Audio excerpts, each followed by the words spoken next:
I said, I can't move. I said, there's a shock going through my whole body. I can't feel anything, man. I still remember the day I was in the film room watching film, and I was watching the California Bears, and my defensive backs coach, Larry Slade, came in the room. He said, Inky Johnson, I got some good news for you. And I dropped the clicker, and I said, Coach, what is it?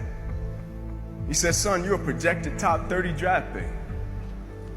He said, all you have to do is play these next 10 football games. You're an automatic multimillionaire.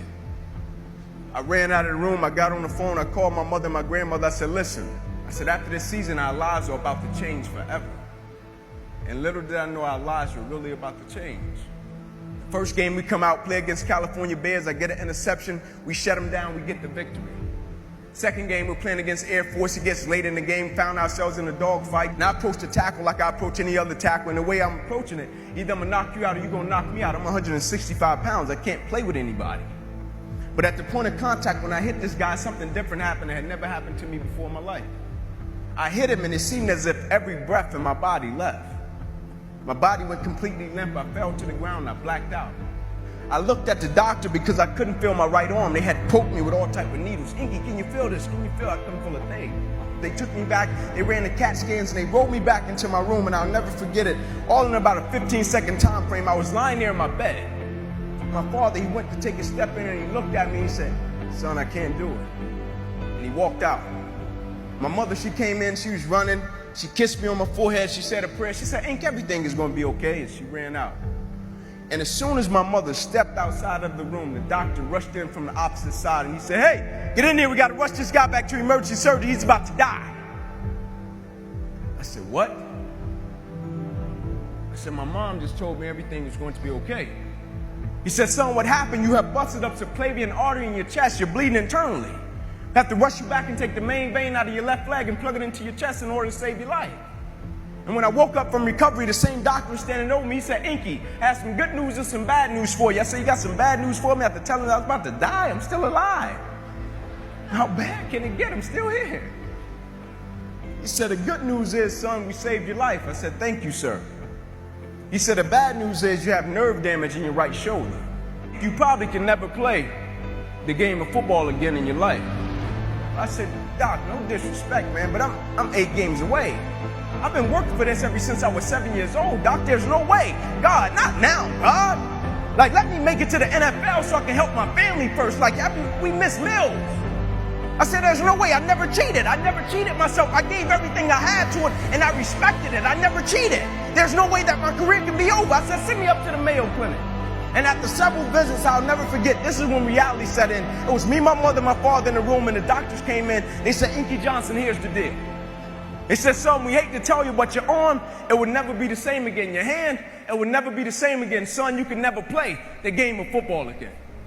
They said, son, here are your surgery options. We could take a muscle out of the back of your left leg, plug it into your right arm, but there's a possibility that you'll be left with the weak left leg and the weak right arm the rest of your life. Or we could take a nerve out of your left arm, reroute it up to your chest, down into your right arm, but there's a possibility that you'll be left with 2 weak arms the rest of your life. Or we could take a nerve out of your left rib, reroute it up to your chest, down into your right arm, but there's a possibility that you'll be left with a breathing problem and a weak right arm the rest of your life. By the way, tell us what you want to do in the morning. And the next morning I walked into the doctor's office. They said, son, what option did you choose? I said, no disrespect to you, doc. I'm not choosing an option. My situation is out of your hands. I said, no disrespect to you, doc. Cut me where you got to cut me. I said, I know I will come out of this situation okay. As I stand right here on this stage before you today, they cut me 6 times down my left thigh. They cut me 2 times across my right rib. They cut me 2 times across my right pec. They cut me 1 time across the left side of my neck, 1 time across the right side of my neck. They cut me from the bottom of my armpit all the way down to the bottom of my hand. And after they got through cutting on me, they said, son, you're going to be in this hospital for the next 40 days. I walked out of the hospital on the 3rd day. They said, you broke a record. How did you do it? And I said, first and foremost, the thing I want y'all to understand, I will never let a circumstance or a situation define my life.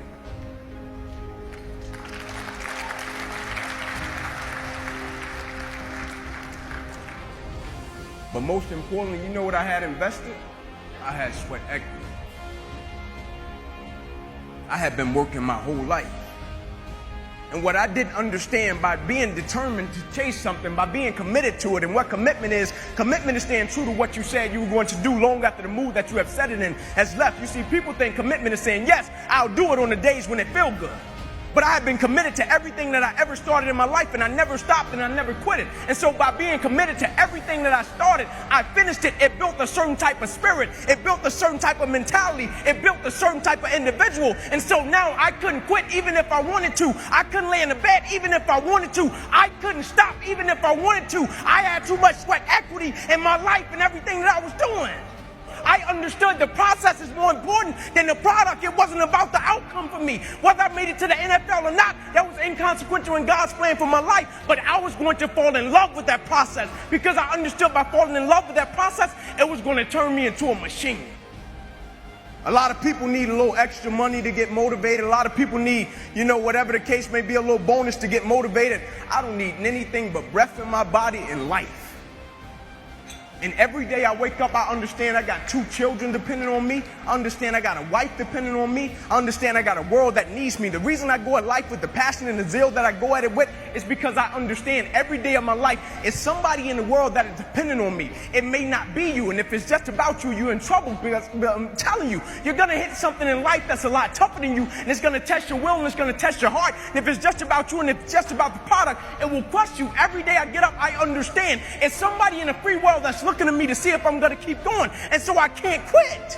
And so I went back to school the next week after they had just saved my life. I was back in class. I had to learn how to write all over again. Had to learn how to walk all over again. Had to learn how to tie my shoe all over again. Had to learn how to bathe all over again. Had to learn how to live life all over again. And never one time did I say, let me go home. I need a break. You see, the thing we have to understand about everything that we're a part of, first and foremost, it's a blessing by God. And when it's a blessing, you can't help but to give everything you got to it. My life got saved. I got spared my life.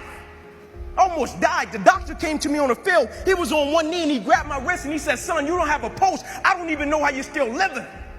The thing about it, my wound, like you can see this. You can see my arm. My wound is visible. But it's a lot of people in this room that are wounded and you can't see it.